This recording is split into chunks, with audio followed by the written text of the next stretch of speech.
देखो 22 फरवरी को जो बिहार बोर्ड का इंग्लिश का एग्जाम होने वाला है क्लास मैट्रिक वाले बच्चे का, वो सारे बच्चे इंग्लिश में कैसे 100 का 100 अंक ला सकते हैं। बहुत सारे बच्चे ये सोच रहे हैं कि अगर इंग्लिश में हम नहीं भी लिखेंगे तो भी हमें नंबर पासिंग मार्क्स मिल जाएगा, या पासिंग मार्क्स ना मिलेगा तो हम ऐसे ही पढ़कर मतलब फेल भी हो जाएगा तो कोई दिक्कत नहीं होगा। ऐसे बहुत सारे विद्यार्थी सोच रहे हैं।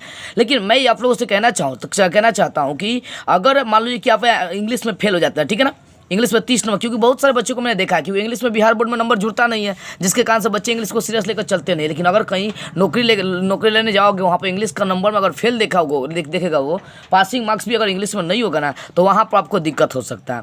तो कम से कम इंग्लिश में पास कैसे हो जाए ये समझो। आज हम लोग चर्चा करें, जो तरीका आपको बता रहा हूँ 100% एक कारगर तरीका है कि आप आसानी से 100 का 100 अंक उठा सकते हैं। एक अंक भी नहीं कटेगा, इंग्लिश में पूरा 100 अंक आप उठा सकते हैं। बात करेंगे इंग्लिश में कैसे 100 अंक लाए। देखो पहले बात समझो कि इंग्लिश में जो आपको 22 फरवरी को एग्जाम होने वाला है, ये 22 फरवरी को जो आपका एग्जाम होने वाला है, इस 22 फरवरी का जो इंग्लिश का एग्जाम होने वाला है आपका, उसमें आता क्या क्या समझ लो। पहले देखो ऑब्जेक्टिव आता है। इस ऑब्जेक्टिव को 100 गो ऑब्जेक्टिव देगा, 50 गो ऑब्जेक्टिव को आपको ओएमआर शीट के अंदर भर कराना है, ठीक है। दूसरी बात है आपको पैसेज आएगा। पैसेज आपको 6 गो देगा, जिसमें 3 गो बना कर आएंगे तो आपको 20 अंक मिलेगा। अभी पैसेज क्या होता है अभी तुरंत मैं चर्चाएं करूंगा, थोड़ा सा वेट कीजिए। और तीसरा किताबी प्रश्न आता है। 10 गो किताबी प्रश्न देगा, जिसमें से 5 को आपको किताबी प्रश्न को बनाना होता है। यानी 10 नंबर का आपका क्या आएगा, किताबी प्रश्न आ जाएगा। कितने नंबर का आपका 10 नंबर किताबी प्रश्न आ जाएगा, ठीक। उसमें एक पैराग्राफ आता है। पैराग्राफ मतलब होता है दोस्तों, देखो पैराग्राफ मतलब होता है निबंध लिखना, यानी इंग्लिश में क्या लिखना है, पैराग्राफ लिखना है। तो कैसे पैराग्राफ लिखना है इसकी मैं चर्चाएं कर दे रहा हूँ, सब सिखा दे रहा हूँ, बस इसी वीडियो में आपको सारा बता दूंगा। और इंग्लिश में जो लेटर्स होते हैं वो 6 गो आते हैं, इसमें से 3 गो आपको बनाना है। और 15 नंबर का समझो कि आपको लेटर आते हैं इंग्लिश में लिखने के लिए, 15 नंबर का आते हैं लेटर लिखने के लिए। तो देखो कैसे लाना आपको इंग्लिश में 100 अंक, चर्चाएं करते हैं। पहले ऑब्जेक्टिव की चर्चा करते हैं, कैसे ऑब्जेक्टिव में आप 100 का 100 गो जो ऑब्जेक्टिव पूछेगा। देखो 100 गो ऑब्जेक्टिव पूछेगा 22 फरवरी को, जिसमें 85 ऑब्जेक्टिव का आपको ओएमआर शीट में जवाब देना है, ओएमआर शीट में रखना है। तो मैं आप लोगों को ये कहना चाहूँगा, यदि आप इंग्लिश पढ़े हैं तो सही से ऑप्शन मार सकते हैं, नहीं पढ़े हैं तो आप मेरी इस व्हाट्सअप ग्रुप से जुड़ जाइए 76 450 29 149, ठीक है ना। इस व्हाट्सअप नंबर पर मैसेज करिए, आपको ग्रुप में जोड़ दिया जाएगा। वहाँ पर समय रहते इंग्लिश का सही ऑब्जेक्टिव आपको डाल दिया जाएगा और 50 ऑब्जेक्टिव वहाँ पर सही आप मार के आ जाइएगा, ठीक है। इसका सोल्यूशन मैंने ऑब्जेक्टिव का बता दिया। अब दूसरी बात है पैसेज। पैसेज मतलब होता है आपको दिया रहेगा, उसमें मतलब प्रश्न दिया रहेगा, उसमें से खोज के आपको लिखना होता है। जैसे एग्जाम्पल के तौर पर मैं आप लोगों को समझा देना चाहूँ, ठीक है ना। जैसे मान लो कि मैं इंग्लिश का कोई सेट खोल दिया हूँ यहाँ पर, ठीक है। यहाँ पर जैसा गौर कीजिएगा आप लोग, देखिए यहाँ पर क्या कर रहा है कि बहुत सारा आपको मतलब ऐसा है। देखो 1 नंबर प्रश्न जो है ना, आपको बोला कि read the following passage carefully and answer the questions given below in your 1 words. यहाँ पर ये दिया हुआ और इससे संबंधित पीछे प्रश्न दिया, पेज पलटूंगा तो दिखाई देगा, और इसको इसी से संबंधित प्रश्न दिया और आपको क्या करना है, खोज के लिखना है। अब ऐसा आपको समझाना हो, ध्यान से समझिएगा जैसा। देखो जो आपको अभी पैराग्राफ जो दिया था, उस पैराग्राफ से संबंधित आपको देख सकते हैं प्रश्न दिया है, ठीक है ना।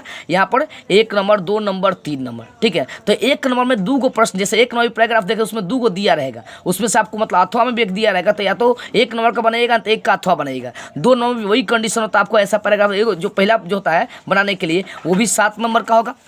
जो दूसरा आपको जो 2 नंबर का क्वेश्चन आएगा, पैराग्राफ ही दिया है मतलब पैसेज ही देगा। देखो इसको पढ़ के इससे समझ प्रश्न दिया रहेगा, तो इसमें ढूंढ लीजिएगा, सब सेम मिल जाएगा। ये 7 नंबर का होता है और फिर ये 6 नंबर का है, यानी 3 गो प्रश्न आपको देगा, ठीक है ना। 1 नंबर भी आपको पैराग्राफ होता है, 2 नंबर भी पैराग्राफ नहीं, 1 नंबर भी पैसेज होता है, 2 नंबर भी पैसेज होता है, और 3 नंबर भी क्या होता है, पैसेज मतलब दिया रहेगा। इसको पढ़ के उससे समझ आपको प्रश्न दिया रहेगा, इसको क्या करना होता है, बनाना होता है। लेकिन ध्यान इस बात करें कि आपके पास ऑप्शन है। 22 फरवरी का जो इंग्लिश का आप एग्जाम देने जा रहे हैं उसमें ऑप्शन है, जैसे आपको समझा दे रहा हूँ, समझिएगा ध्यान से इस बात को, ठीक है। देखो जैसे आपको पैसेज 1 नंबर पूछ रहा है, तो 1 नंबर में आपको 2 गो पैसेज होगा, ठीक है ना। 1 नंबर में एक और होगा, एक अथवा में आपको दिया होगा, तो कोई एक बनाना है, ठीक है ना। तो वो आपका 7 नंबर का होगा। या तो 1 नंबर का एक बनाए तो अथवा वाला बना दीजिए। 2 नंबर भी जो मिलेगा आपको पैसेज मिलेगा, या तो 2 का एक बनाए तो अथवा वाला आपको बना देना है, ठीक है। वो आपका वैसे दिया रहेगा पेपर में। 3 नंबर का भी क्या करेगा, कोई एक बनाए तो उसका क्या करिए, अथवा वाला प्रश्न आपको बना देना है, ठीक है। तो पहले का 7 नंबर का, 2 नंबर प्रश्न भी 7 नंबर का, तीसरा होता है 6 नंबर का, टोटल कितने 20 नंबर का। यानी मैंने आपको बता दिया कि जो पैसेज आपका इंग्लिश में आता है वो पैसेज कितने नंबर के आते हैं, पैसेज आपके 20 नंबर के देखो पैसेज आते हैं। ये क्या होता है, खोज के लिखने वाला पैसेज होता है, तो ये तो आप खोज के बना लीजिएगा। अब चर्चाएं करता है किताबी प्रश्न जो होता है आपको इंग्लिश में। किताबी प्रश्न जो होता है 4 नंबर जो है ना, किताबी प्रश्न ही देगा, 10 गो देगा, जिसमें से 5 गो आपको बनाना है। तो किताबी प्रश्न को कैसे हल करके आएगा समझ लीजिए। ऐसा मैं आपको बता देता हूँ किताबी प्रश्न को कैसे हल करके आना है, ठीक है। कोई सेट मैं खोल लेता हूँ जहाँ पर किताबी प्रश्न दिया हो, उस किताबी प्रश्न को हम लोग हल करना चाहेंगे, ठीक है ना। यहाँ देखिए 3 नंबर तक तो मैंने बता दिया कि आपको पैराग्राफ देगा। 4 नंबर जो प्रश्न आएगा मतलब पैसेज देगा 3 नंबर तक ले।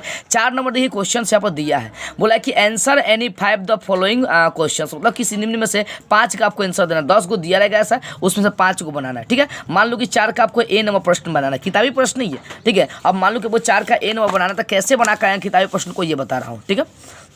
4 का मान लो कि आप प्रश्न यहाँ पर लिख रहे हैं क्वेश्चन नंबर, मान लो कि आप 4 और 4 का क्या लिख रहे हैं, ए लिख रहे हैं, ठीक है ना। इसको ब्रैकेट में बंद कर दीजिएगा। अब यहाँ पर आप क्या लिख रहे हैं, उसका आंसर लिख रहे हैं ए नंबर का। अब आंसर लिख रहे थे 4 का ए नंबर का आप आंसर लिख रहे हैं इस वाले प्रश्न का, what made the young people want to laugh, ठीक है ना। अब देखो कैसे एक बताऊंगा, उस आधार पर सारे किताबी प्रश्नों का बना लीजिएगा, कैसे बनाना वो समझिएगा। देखो तो कहने का मतलब ये प्रश्न क्या करना, ये उतार देना, लेकिन ध्यान रखना कि जो प्रश्नवाचक चिन्ह दिया व्हाट वेयर हूँ ये सब दिया ना, जो प्रश्नवाचक चिन्ह होता है इसको छोड़ के जो प्रश्न दिया आंसर में उसको उतारना। आंसर मतलब देखो बता रहा हूँ, समझिएगा ध्यान से। जैसे मान लो कि मुझे यहाँ पर आंसर लिखना है, ठीक है, मुझे क्या करना है यहाँ पर आंसर तैयार करना है इन प्रश्नों का, समझिएगा ध्यान से, मैं आपको समझा रहा हूँ जो, ठीक है ना। देखो यहाँ पर समझा रहा हूँ जो, समझिएगा ध्यान से। मैं बता रहा था कि इस प्रश्न का 1 नंबर का आंसर लिखना था, मैं क्या करूँगा, 4 क्वेश्चन नंबर 4 का 1 लिख दिया। अब इसका आंसर मुझे लिखना है, तो है जो वाट है ना इसको छोड़ देंगे, है जो लाइन दिया ना खाली प्रश्नवाचक चिन्ह हटाकर उसको लिखिएगा। लिखा ना यहाँ पर मेड, तो यहाँ पर लिख देंगे मेड द यंग, ठीक है, पीपुल, और उसके बाद क्या है वांट टू लाफ, तो यहाँ पर लिख देंगे, यहाँ पर आप सुंदर से लिखिएगा वांट्स टू लाफ, ठीक है ना, वांट्स टू लाफ, ठीक है। ये लाइन लिख के फुल स्टॉप लगाएंगे, मतलब जो प्रश्न दिया रहेगा ना उसको उतार दीजिएगा, उसमें वाट वेयर हटा दीजिएगा, और फिर उसमें 2 लाइन कम से कम जो आपको क्वेश्चन दिया है ना, इसमें पैसे जो दिया था ये ऊपर मारे खाने पैसे, उसमें से 2 लाइन कोनो लाइन आपको उठा के इसमें क्या करना, आपको 2 लाइन कम से कम भर देना है। आप फिर तीसरा लाइन मतलब 2 लाइन भर दीजिएगा, और फिर जो अंतिम वाला लाइन होगा है जो शुरुआती लाइन डाला ना, यही वाला नीचे उठा कर डाल देंगे, made the young people wants to below. इस तरह से आप प्रश्नों का किताबी प्रश्नों का जवाब दीजिएगा। जैसे आपको समझा रहा हूँ, फिर से समझ लीजिए एक बार। जैसे मान लो यहाँ पर आपको 4 का बी नंबर प्रश्न हल करना है, तो यहाँ पर देखो डू वाला जो सेंटेंस शुरुआत है इसको छोड़ देंगे, आप पूरा इंडियन से लेकर यहाँ तक उतार देंगे, फुल स्टॉप लगा देंगे यहाँ पर, मतलब ठीक है ना। फुल स्टॉप लगाने के बाद कि पैसे से कोई मतलब पैसे हमारे खाने इंग्लिश यहाँ पर सेंटेंस दिया है, सब इंग्लिश, यहाँ से 2 लाइन उठाए कोई भी डालेंगे, और फिर अंत में क्या करना है इंग्लिश में जो ऊपर लाइन डाले वही आपको डाल देना है। मैंने आपको समझाया कि जो प्रश्नवाचक चिन्ह है उसको हटा के जो सेंटेंस होगा उसको लिख दीजिएगा प्रश्न में, 2 लाइन अपना से कुछ भी पैसे डाल दीजिएगा, और तीसरा लाइन वही होगा जो ऊपर आप लिखे उसी को डाल दीजिएगा। तो इस तरह से किताबी 5 प्रश्न का आप जवाब दे दीजिएगा, एक भी नंबर नहीं कटेगा, ठीक है। आगे बढ़ते हैं। अब तो मैंने किताबी प्रश्न आपको लिखने का तरीका सिखा दिया, अब सीखते हैं पैराग्राफ लिखना। पैराग्राफ मतलब होता है निबंध लिखना। अब कैसे भैया इंग्लिश में निबंध लिखेंगे, तो भी बता रहा हूँ, ये 5 नंबर का आता है, कम से कम आपको 60 से 70 वर्ड में लिखना होता है, ठीक है ना। एग्जाम्पल के तौर पर मैं आपको समझा देना चाहूँ पैराग्राफ। यहाँ पर देखिए, देखो यहाँ पर समझिए, बोले यहाँ पर देखिए बोल रहा है प्रश्न, देखो right a paragraph any one, मतलब किसी एक पर पैराग्राफ लिखना है 60 से 70 वर्ड में। यहाँ पर दिया है हाउ ए सेलिब्रेटर माई बर्थडे, चाहे ए रोड एक्सीडेंट, या morning assembly in my school, या वैल्यू ऑफ टाइम, या all is well that end well. यहाँ पर बहुत सारा दिया, इसमें से किसी एक पर लिखना है। तो कैसे लिखना है, मान लो कि मुझे लिखना है मान लो कि मुझे लिखना है ए रोड एक्सीडेंट, किसी पर भी लिख रहा हूँ। जैसे मान लो वैल्यू ऑफ टाइम जो छोटा सेंटेंस उसको लिखता हूँ, ठीक है ना। यहाँ पर समझिएगा, जैसा मान लो कि हमें क्वेश्चन नंबर ये 5 है, तो यहाँ पर हेडिंग डालने यहाँ पर क्वेश्चन नंबर आप लिख दीजिएगा 5, ठीक है। किस पर लिख रहा है, तो वैल्यू ऑफ टाइम पर लिख रहा है, तो यहाँ पर हेडिंग टाइटल होना चाहिए वैल्यू ऑफ टाइम, ठीक है। इसका भी टाइटल लिख दीजिएगा, हो गया। अब हमें क्या करना, अब कुछ नहीं करना है। अब जो आपको क्वेश्चन पेपर मिलेगा ना उसमें से मतलब लगभग बता रहा हूँ कि 7-8 को लाइन उठा के उसी में से भर दीजिएगा इसके बारे में, ठीक, मतलब कुछ उठा के भर दीजिएगा। लेकिन ध्यान मान लो कि मैंने कोई सेंटेंस उठा के भर दिया, ठीक है ना, 5-6 को लाइन हमें सेंटेंस भर दिया, तो ध्यान इस बात का आप रखिएगा कि जी अपने सेंटेंस बहुत सारा इंग्लिश का पैराग्राफ ही उठाकर, मतलब जो दिया है क्वेश्चन पेपर उसी में से इंग्लिश उठा के हम यहाँ पर डाल देना आपको। लेकिन आपने जिस पर लिखा वैल्यू ऑफ टाइम, जो सेंटेंस लिख रहे हो उसके बीच में आप वैल्यू ऑफ टाइम, चाहे शुरुआत में वैल्यू ऑफ टाइम या अंत में वैल्यू ऑफ टाइम या बीच में, मतलब हर लाइन में आपको वैल्यू ऑफ टाइम डाल देना है। इस तरह से तरीके से 7-8 लाइन लिख दीजिएगा, आंसर आपको पूरा का पूरा मिल जाएगा, लेकिन सुंदर राइटिंग में लिखिएगा।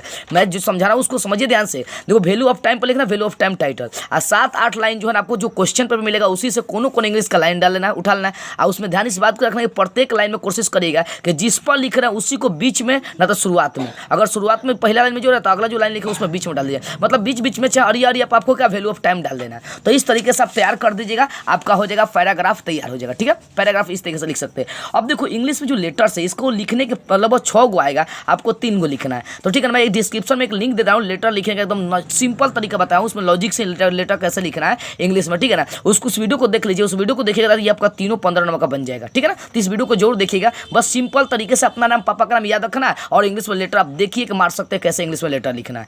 तो इस तरीके से मैंने आपको 100 अंक का तैयारी करा दिया। ठीक है ना, तो आप जाइए 22 फरवरी को और एकदम क्राम इंग्लिश में पूरा नंबर उठा के आइए, फेल होने का कोई चांस नहीं।